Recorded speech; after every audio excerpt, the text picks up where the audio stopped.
All right, hello, creatives, community, and kind folks out there. Welcome to RPG with DBJ. I am your host, DBJ, and I'm feeling especially proud today because I have a co-host with me.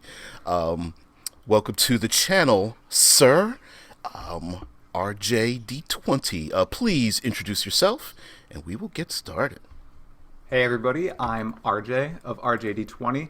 I'm primarily a D&D content creator. I have a channel over on YouTube where I read off the articles that I write on RJD20.com.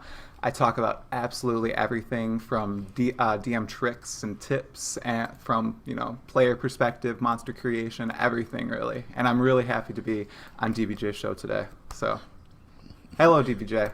What's going on? Oh, nothing much. This is a little project of mine, the Creators Conclave, and something that I haven't really been able to do lately, and I want to get back to, is finding other content creators, and not necessarily in the exact same space that I'm in, but people who are like working hard, putting out like quality material, and like the title is, a little bit arrogantly, like Creators Conclave, but I just imagine like a bunch of wizards sharing books and such, and there's a reason why they get together, and it's because they all have these great ideas, and maybe we can share some of that enthusiasm for the game. So I really want to pull you in. Now, how do you normally produce your content material? So I'll just talk about my articles because I think that's the thing I've been doing the longest. What I usually will do is I'll be playing a D&D game, of which I host one weekly, and in the back of my mind I'll notice, oh, I did that poorly. How could I improve that? How could I help other people improve that? So then after the D&D game, I write a few notes down about what happened, and then I'll go to my RJD20 folder and I'll write down article idea, how to correctly play an Arcfey, which was last week's article, because I'd noticed, oh man, I really didn't have that formidable presence when I was interacting with my players that I wanted. I didn't really get off across that, an Arcfey can switch emotions at a dime, Let's see if I can improve myself while at the same time helping tons of other people out there playing D&D. So that's typically how I come up with article ideas. I mess up, and I realize other people are probably messing up. Let's improve everyone at the same time, which might sound a little silly, but it's worked so far. So I really like coming at it from that angle. Yeah. Because a lot of times we'll have people putting out advice, and while a lot of that advice, many of us will either learn from the advice or go, you know what, I understand where they're coming from, but I don't get it. But I like the context of man, I messed this up, or boy, if I could make a do-over, this is how I would do it. So I really love that. I love that a lot. And hey, Tesla Ranger, there's someone in the YouTube chat. I appreciate you guys being here. Oh wow. Maybe I should be simulcasting on Discord. Someone over at Twitch is asking if I'm simulcasting on Discord. Well, maybe. Let's activate that. Maybe I am. As a matter of fact, I will do that right now and pop in over at the in the boiler room. For those who don't know, who are just coming over to the channel, this show is simulcast on Twitch, YouTube, and Discord over at Fantasy Grounds College. So if you want the audio or participate, so all three methods are are open to you guys out there in the Twitter sphere, the blogosphere, and whatnot. So let's do something a little creative here and imagine like the Infinity Stones. You found the Infinity Stones, and they've granted one wish, and the wish you didn't realize, that the perfect role-playing game was created for you, a nice, cool box set, and it literally is built around yourself there, sir. And on the cover is some great artwork, but that artwork is an image of when you first started role playing. So, give me some insight into what really got you into role playing games. And it doesn't necessarily need to be the first time, but the thing that made your brain go like, aha, like this is the thing I want to do. Okay. So it's actually one of my most tragic stories, I think. I was 14 years old. I had gathered all of my friends to play Dungeons & Dragons 5th edition for the first time. Okay. I had played D&D 2nd edition, 3.5, a little bit of Pathfinder, but it had never really hooked. I had taken long breaks, and I didn't really get into character, get into the description of the events around you. It was more of a tactical game at that point. Okay. But with this first time in 5th edition, I decided that I wanted to actually make the foray into it, and I gathered all my friends together. I bought Hoard of the Dragon Queen, and we were down in the basement, of course, my parents' basement when I'm 14 years old, and we had about 6 players, and we were still using some rules from 3.5, and they were fighting this blue dragon at first level. This blue dragon was assaulting the town while they were fighting the cultists on the ground, and one of my players asked, hey, I want to take a pot shot at this adult blue dragon. Can I do it? And I just said, of course you can, go ahead. And we're using the 3.5 crit chart. So he rolls a crit, right? He rolls to confirm. He confirms. He rolls the percentile, 98, heart-pierced, instant death. So what transpired was a first-level ranger, so the equivalent maybe of Bard from The Hobbit, killing an adult blue dragon with a dinky little wooden bow, him killing it, and the event that transpired was just absolutely epic. Everybody had such a great time. It was the first time where I had created an event randomly using the dice that everybody has remembered for now like 7-8 years. And that moment just hooked me. It hooked all of us. I'm still playing with all of those people that were in that group today in one way or another. And just the moments that it can create that stay in your mind as much or more so than events that happen in real life, just I think are fantastic. So we still talk about the time that the level 1 ranger took out the blue dragon, and the blue dragon slammed into the keep, destroyed the walls, toppled the battlements. So that's what hooked me. That's what said I can make epic situations, or we can make epic situations and play these characters in them, and that's what hooked me. So that's awesome. So you didn't instantly like want to retcon that whole thing, table flip or something? In the back of my head, I wrote an article about this right when I first started writing articles, where I thought in the back of my mind, can I let this happen for a brief moment? And then I instantly threw it out and said, no. We subscribe to this. We have to play with these rules. I can make it work. The dice never lie. That's a proverb that all of my group members follow. So if I'm allowing it in the game, it's going to have to happen in the story, and we can just make a great moment out of it. So I did for a brief moment want to retcon it, but I threw that out and said, no. This is amazing. So that's awesome. There's a funny joke in the Twitch chat. Rickard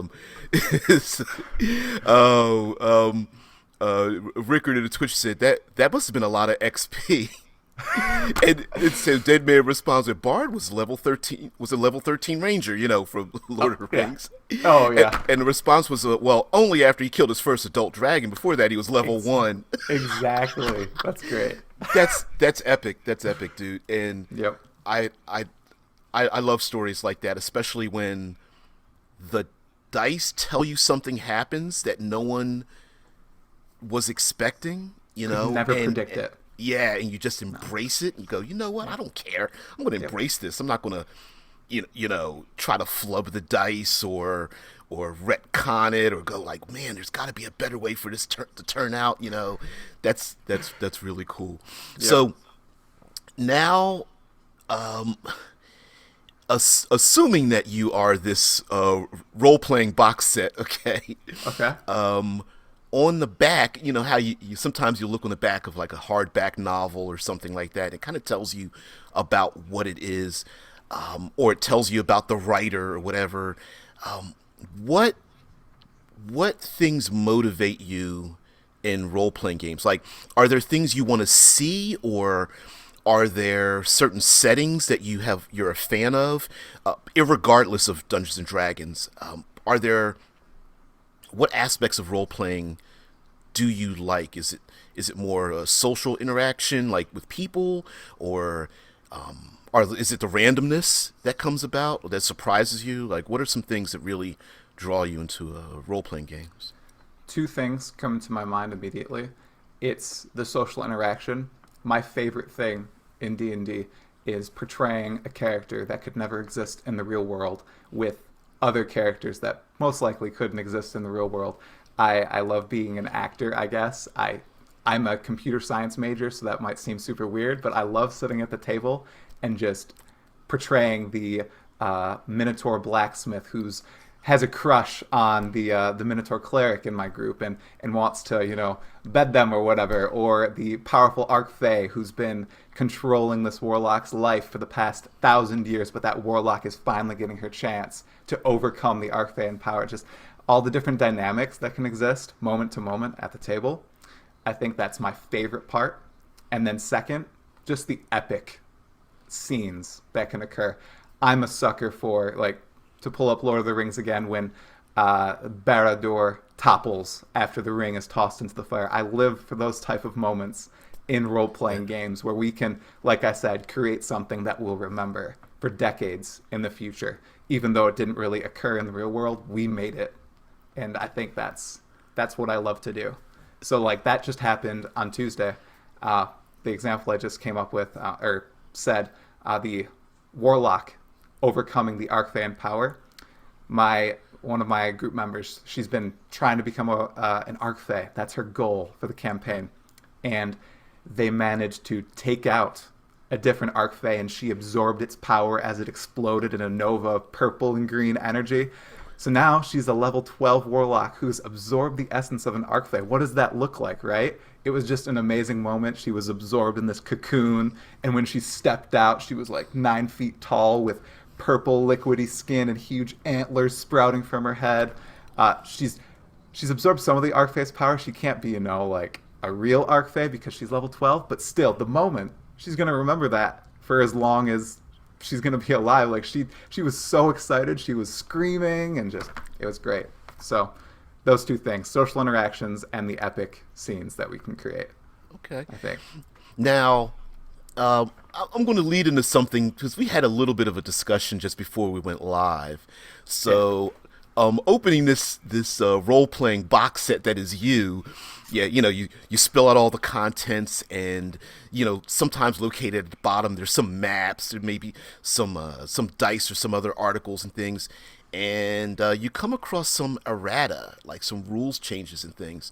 So you mentioned earlier about wishing you had done something different. Please give us context about, like, a thing that you would want to do different and how you express that in our social media. Okay. So, let's see. Doing something different. Different as in, like, the rules of the game? Yeah, because you wrote an article about Yep. making, kind of making mistakes and such. So, like, take us down that pathway. Okay. So, I think that the one thing that I would change in I guess the game that I play and the game that I would want to play would definitely be the limits on monster creation. Like, I don't believe in something that many D&D players believe in, which is a challenge rating. I think that dungeon masters can innately see something and know, hey, this monster is incredibly powerful, and the player should see that as well, right? But that doesn't mean you can't throw a CR10 creature at a level 2 party. That just means the situation is going to be different if the party was level 6 fighting a CR10 monster, obviously it's going to be different than if they're level 1. I think that that's a big thing that lots of people fall into. They look at the rules of encounter creation and they just say, I have to follow this. This encounter has to be deadly. This has to be a medium difficulty. I'm not a fan of that. So in my role-playing game, I think I would do away with that completely. I would just create a set of monsters, and dungeon masters could decide, hey, this is a cool encounter for my party to fight or to run from or to just be forced to interact with socially and not just battle. I think that's a big thing. A lot of players see D&D as, oh, we're fighting this monster, or we're encountering this monster, we have to fight it. You don't always have to do that. So I'd encourage that a lot in my game. I'd be like, hey, it doesn't always have to be a battle. You can avoid it. You can speak to it. You can do all these different things. It doesn't have to be fighting. And a lot of people think that's what D&D is, fighting. I definitely agree with you on that. Yeah. That an encounter is just a meeting with this being or entity or monster. It doesn't necessarily mean you're fighting it. It just means maybe you're talking to it, or or you want to escape from it, or you were trying to deceive it or something. Exactly. I'm with you on that. That balancing an encounter isn't really necessary. Well, or I guess if we allow ourselves to use other interactions, that basically every encounter is balanced. Yeah. Metaphorically speaking, I see why CR is there, especially for people who don't use milestone XP. But in my perfect system, there would always just be milestone XP. There's no this monster is worth 650 experience points. I would do away with that completely. Yeah. I just put in they level at the correct story beats. If they kill this Archfey, they're level 11. If they topple this evil empire, oh well, they're level 16 now, like that. So I'm not a huge fan of crunching all the math, especially with 5th edition, where if you actually follow the rules, your party will roll over so many encounters, even if they're deadly. You got to make them beyond deadly, like 5 times, especially if you have a group of 5 to 6 players. So, yeah. The in the Twitch chat, oh, no. Wolf's like, absolutely. Ravenloft used to draw on that and make them feel fear in terms of meeting maybe a creature or being that's far more powerful than them. But exactly. But Rickard does make a point. Like, what tools would you have in place for DMs who are not innately good at judging combat stuff? Like, goes on to say, CR is definitely a flawed tool, but it does have. Ooh, my screen there. It does help DMs to get a quick look at making something balanced and have the combat at least be in the right ballpark. Yeah, I agree. And I think maybe it's the fact, I think we just, as role players ourselves, sometimes because we have numbers, we tend not to look away from that. Yeah. And just embrace, like, well, really, you don't actually have to fight everything. Yeah. Now that I'm thinking about it, like, I wasn't prepared, so this is just my general, surface thoughts. I would probably maybe have like a scale, like common to legendary, and then on top of the monster does this in combat, I'd have almost like a role play block in addition to the stat block. I think that would give a lot more dungeon masters or game masters the ability to adapt and not just see this as this is a sack of hit points with fire breath and a claw attack, So maybe that would help, but obviously I had to dive more into that. But like I said, CR does make sense in the context of Dungeons and Dragons and encounter balance and everything. I just think that not every encounter is a battle. It's an encounter that doesn't encompass. It encompasses more than just fighting. Yeah. I wish more games would encourage that. Yeah. A lot of small pub games will do that, but more your mainstream games, they have a combat section that's 120 pages. In the social section, it's like 5, and so it's kind of overwhelming one side over the other, I think, sometimes. Yeah, definitely. Right. So in this box set, of course, we might have some other things in there, maybe some dice, maybe you shake the box a little bit and you hear some noise in it.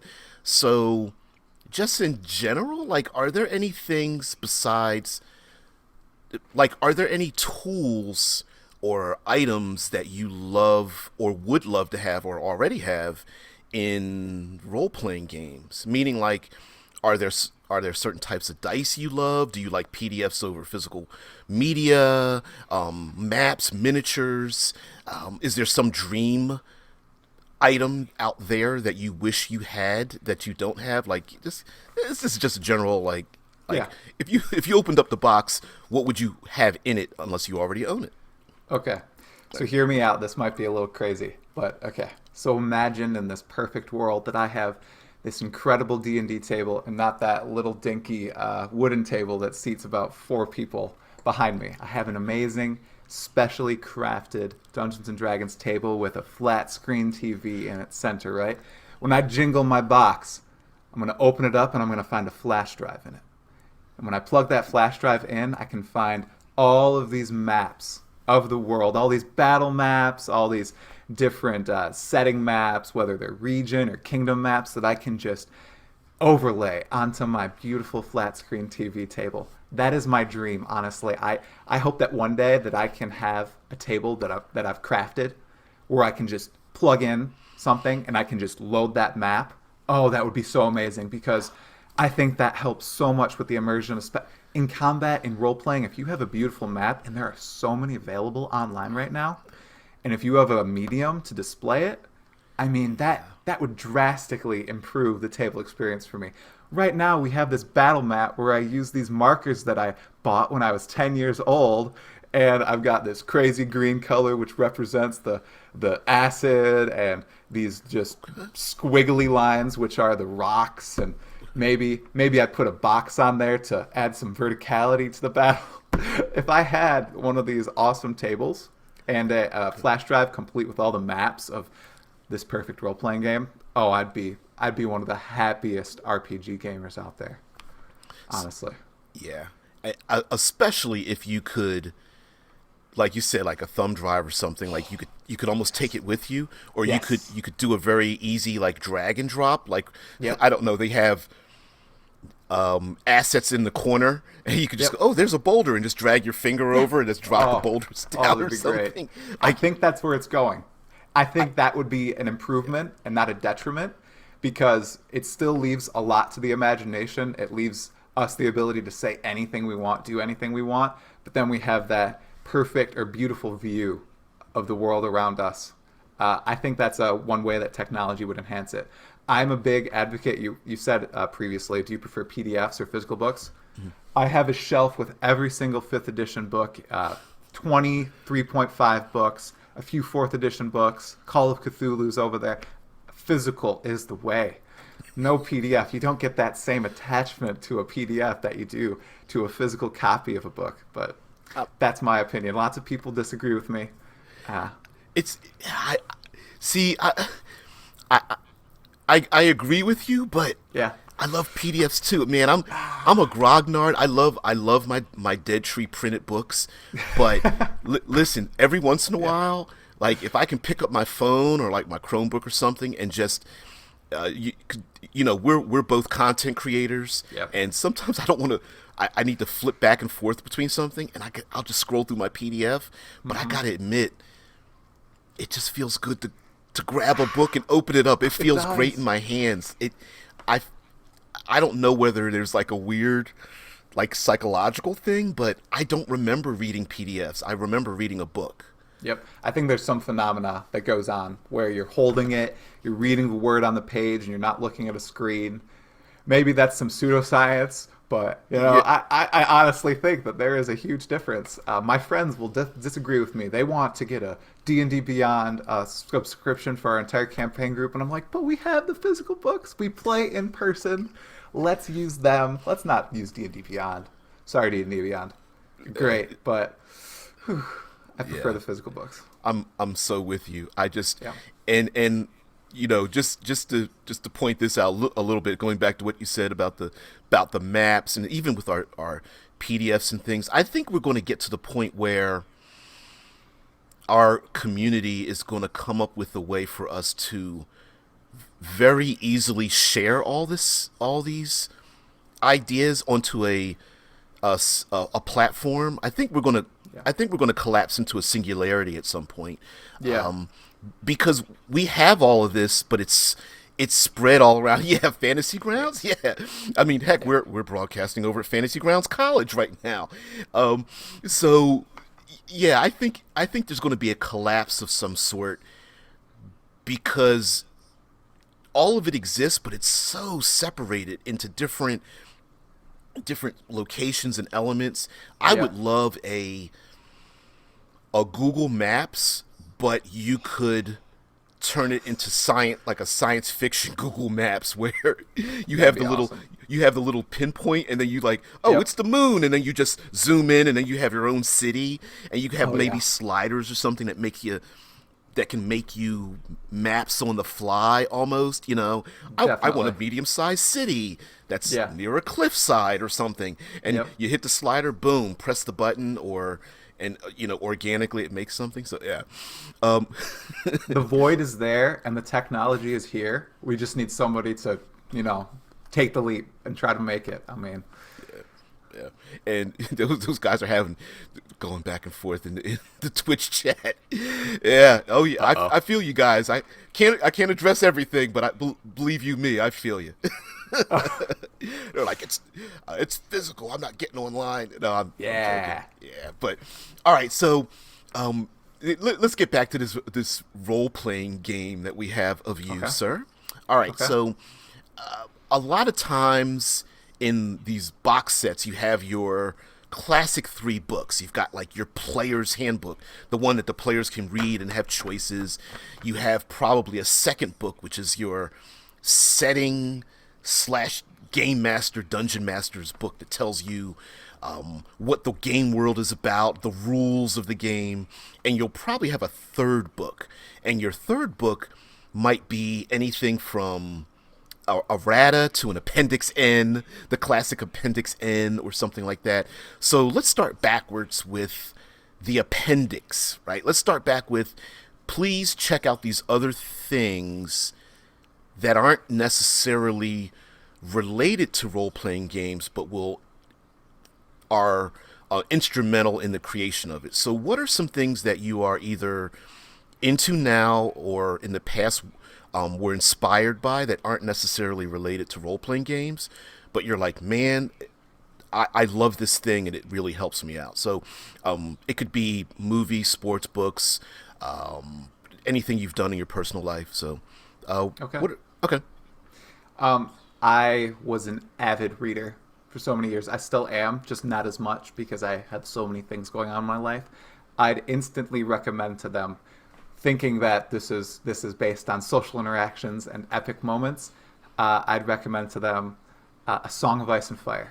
I'd say, hey, read these books. They have epic moments, great backstabs, witty social interactions. This is probably what I would want my game to be like. I'd tell them to read maybe the Sojourn series by R.A. Salvatore, which is the backstory of Drizzt Do'Urden, because I think he describes combat unlike any other fantasy writer out there that I've read. Don't attack me in the chat. I haven't read a lot. I read all of his books when I was like 8 to 13, okay? So, and I still use his same verbiage when I describe combat. I think he's great at that. Then I'd tell them to play probably Baldur's Gate 1 and 2. I think those are great representations of role-playing games, and that's how I got my start, really. Okay. I played that with my dad. I sat on his lap when I was 5 years old, and he helped me. I'd be able to read off the dialogue options, and it gave me great vocabulary, and it kind of inscribed into me how role-playing games work. There's always a different option. There's not always just, okay, yep, you have to say this to the person. No, there's unlimited other options. And I'd probably tell them, thinking that this is an epic role-playing game, watch the Lord of the Rings trilogy. Why are you playing a role-playing game if you haven't seen the Lord of the Rings trilogy? It's just so fantastic the way that everything binds together. I mean, the moments, the music, just everything. Those are probably the 3 things that inspired me the most. Okay. And if I could make every epic moment in my D&D games as epic as the great moments in Lord of the Rings, I would be so happy. So those are the things that have inspired me the most.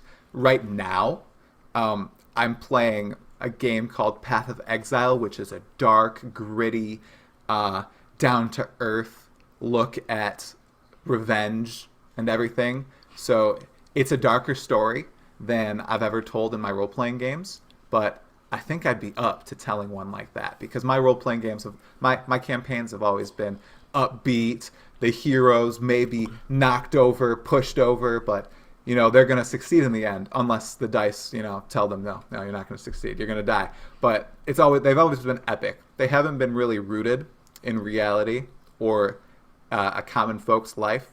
They very quickly ascend to epic status by like level 6. They're already flying on airships to other islands and transporting to the Feywild to interact with otherworldly beings.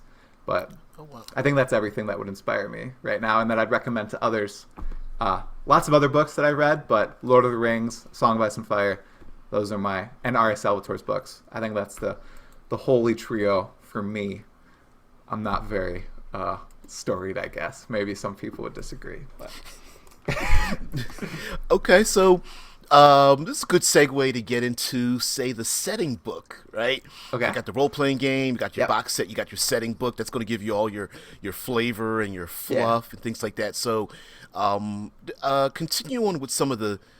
You were talking about how the current game is darker, but what are some of your, comfortable themes that you fall back on, and then maybe some themes or settings or whatever that really push the boundaries for you, but you prefer them, whether it's horror or comedy. Just give me an idea of what themes and settings do you like? Both, either of which, and both of them.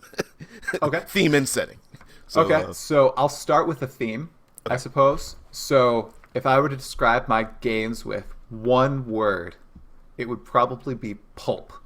Okay? I love going from place to place, having epic moment after epic moment, villain after villain with one maybe overarching person or antagonist to the players. But pulp, I think, is my ideal theme. That's what I'm comfortable with running. I'm fine with people being in larger-than-life scenarios. I'm fine with describing what's going on there. I tell people, we need to suspend disbelief. We're in a role-playing game. We're in a fantasy world. This is going to be a pulpy action game, okay, guys? So I'd probably go with pulp first, and then I'd layer that with just, I guess, what would the drama, maybe? Drama? Because I love the social interactions, and every time someone interacts with someone else, it's pretty dramatic.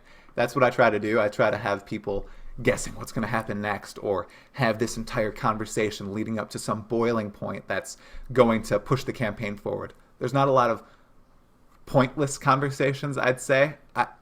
I strive to always have everything mean something, and my players really like that. If my players like to just have silly conversations that didn't mean anything in the grand context, I could probably adjust to that. But right now, everything kind of means something. So I think it would be like pulp, drama, and then of course just epic. So as I said, everything leads to something. It will lead to something grand and epic, some moment that everybody will remember for years to come. As for setting, I've never played in a low magic setting. I haven't.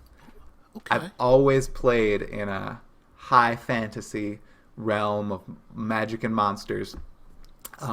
So I'm really comfortable with that. My homebrew world is high magic. Of course, it has its pockets where there's not a lot of magic or anything, and that I try to implement that strict... I appear to have been frozen on my screen. I don't know if that's right. But we're both frozen. No, please tell me that. I'll just continue. I'm sure people can still hear. Yeah.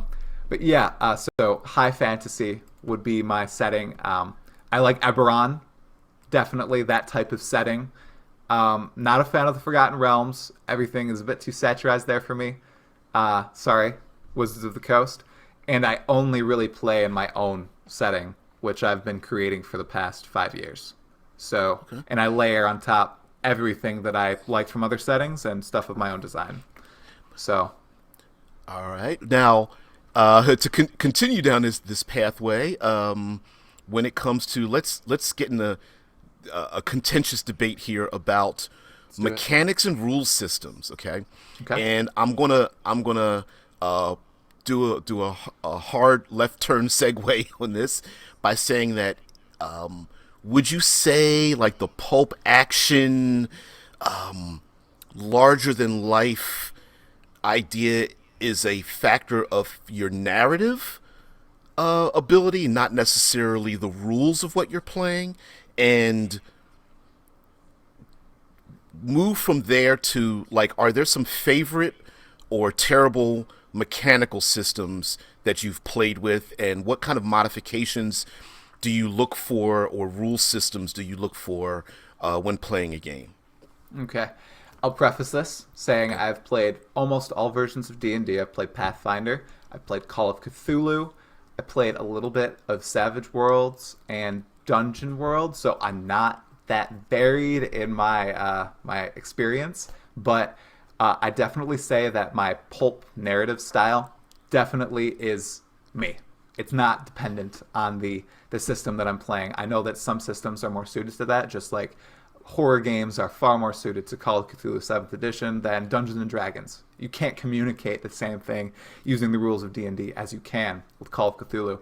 But I think that the system that I'm using right now, 5th edition, because it's so open and you can edit the rules at a whim, really, without breaking the system. You can add in new villains, new monsters, new items, new like even conditions. You can add in all this stuff at a whim, and that serves really well to the pulp play style, where things are constantly happening, new problems are arising, and you're doing crazy stuff. If you want to leap, I'll do the classic example that I always hear from everybody. If you want to leap up onto the ceiling, hang onto the chandelier, swing across, and land on the other side, well, that's an acrobatics check with disadvantage. Go.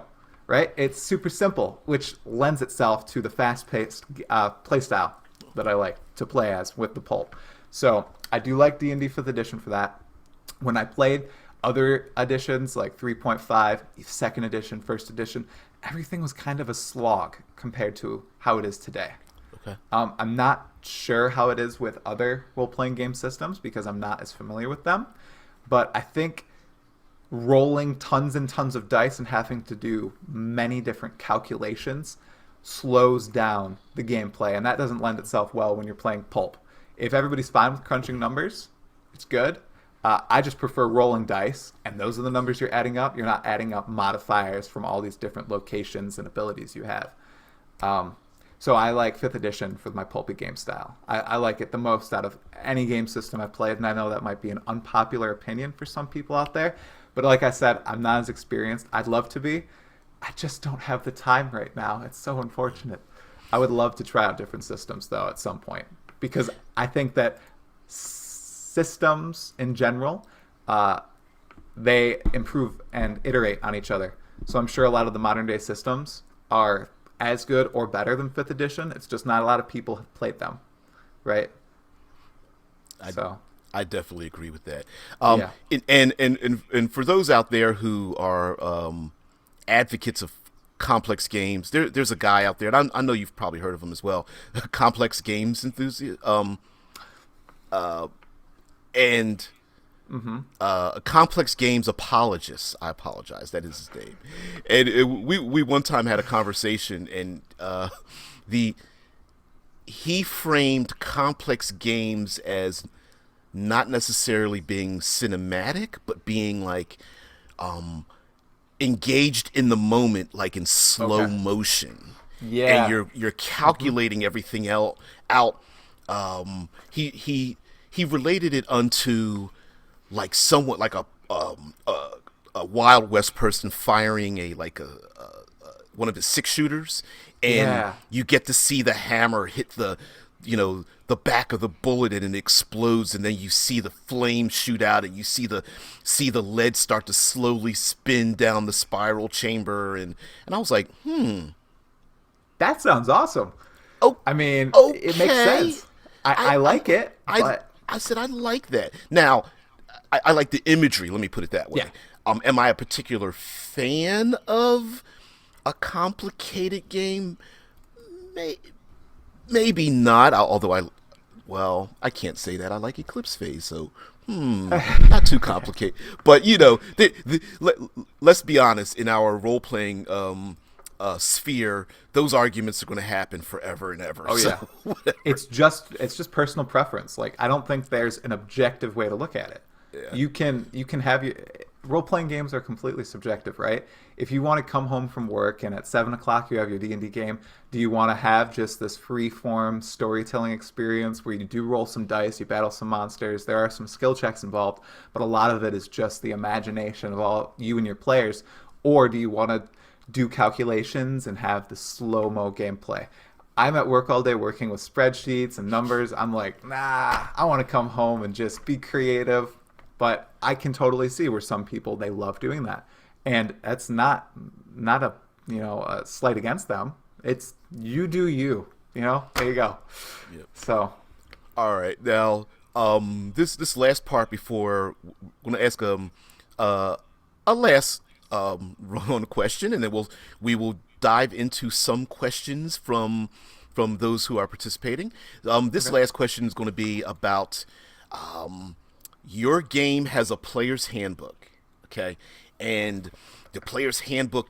Of course, in role playing games, they have like the player options and things, but more holistically, you talked to me before we went live about people interacting with what you're doing out in the sphere of gaming and being motivated by their interaction with what you were doing. So if you could tell everyone, if you don't mind, about this personal experience about how someone sent you some messages or you saw some notifications Yeah. and things, and just give Oh me yeah. that story.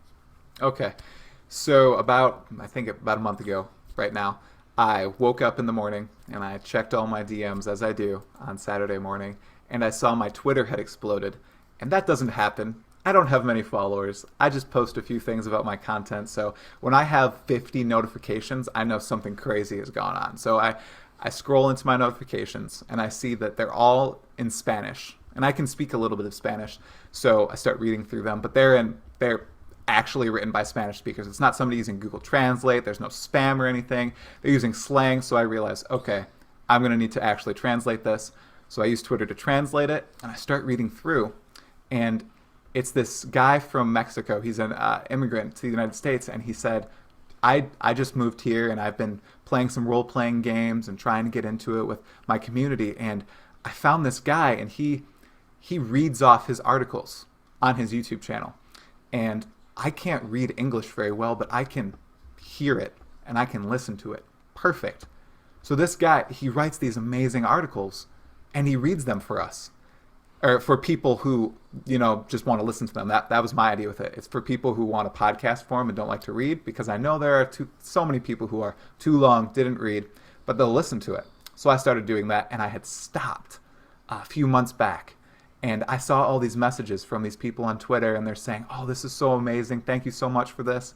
So I messaged them back in Spanish, and I didn't use a translator. I just did it out of my own mind. And I was like, oh, you guys, this is the world to me. Thank you so much. I'm going to start doing this immediately. And I've been releasing weekly article readings ever since and getting good engagement. I think it's just from them right now, because I don't really share them a lot. But even if it just helps a few people in this community that I think is absolutely incredible, they're playing D&D and engaging with my content, I'm going to do it. Even if it's 5 people, even if it's 2 people. It filled me with so much joy to see this. And I reached people that I never thought I would have reached. Like, obviously, it's just crazy. So I just thought it was amazing. And yeah, that's it. So you can reach folks who you never thought you'd be able to reach with this role-playing game stuff. And it just brings so much joy to your heart. So, yeah. I have to attest to that.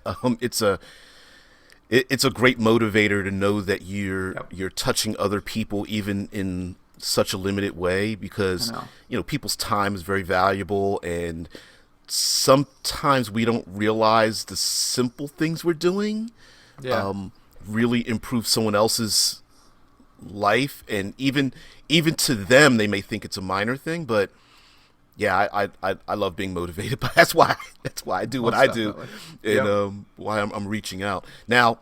All right, so we've this this this interview talking about you as this role playing game is sitting on the shelf. And so, guys out there on Twitch or YouTube or even in the Discord over at Fantasy Grounds College, if you guys have any questions as to for RJ, if you have any questions for us, maybe there's some kind of a gaming thing you're trying to go through.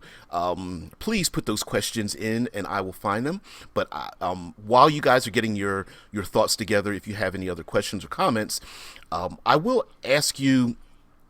It's been about 2 years, I believe, since we've come across each other, and there was I think it was a 30-day world building challenge Yep. quite a while ago. Between then and now, like, what kept you going between then and now? Okay. It's quite 2 years of doing Yeah. this is pretty difficult.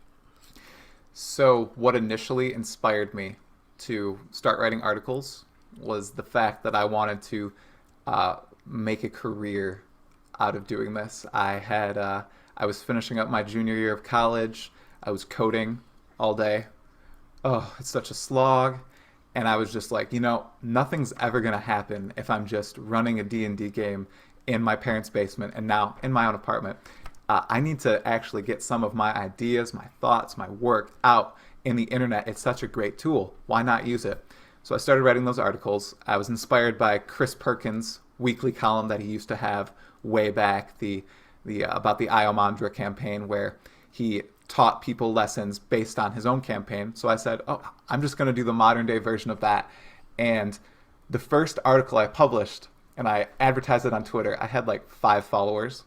And I tagged Chris Perkins in it because, of course, why wouldn't I do it? I just said, I'm inspired by Chris Perkins. I started this weekly column. And he retweeted it, and it got like hundreds of likes. And I was just, it kept me going. And I just kept doing it and doing it and doing it. And then I'd get lots of engagement on Reddit, on Facebook, not so much on Twitter, but Reddit and Facebook. People would be commenting and telling me their stories and their experiences. And, oh, this has been helping me.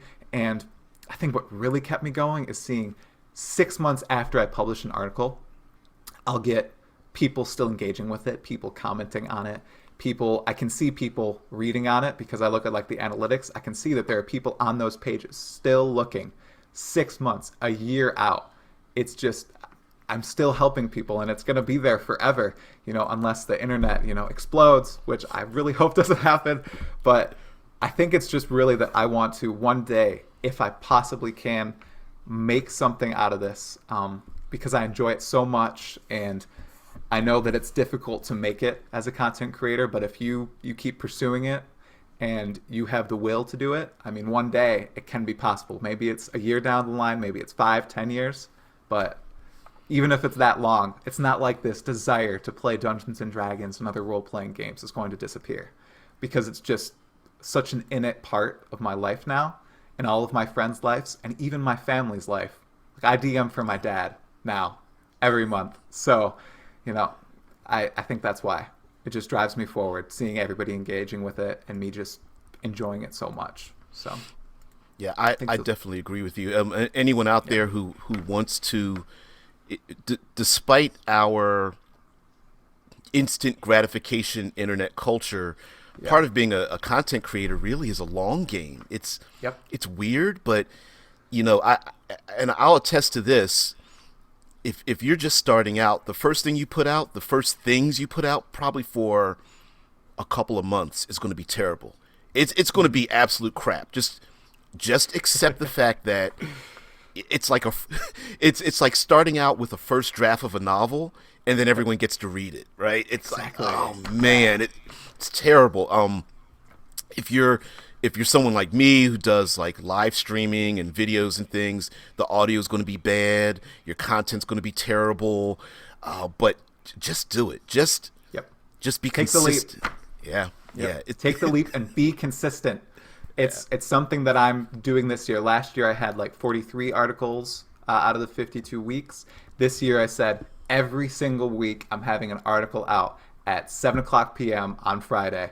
No matter what, I have no excuses. So, being consistent is a huge part. Because if people know the content's going to be there, they're going to engage with it at the same time, same day every week. So as long as they know it's coming, right? Absolutely. And just to let you know, in the Twitch, Deadman, one of the moderators for my channel, is suggesting that to invite you over to Fantasy Grounds College. They are primarily on Discord. Okay. And, yeah, I've just heard it.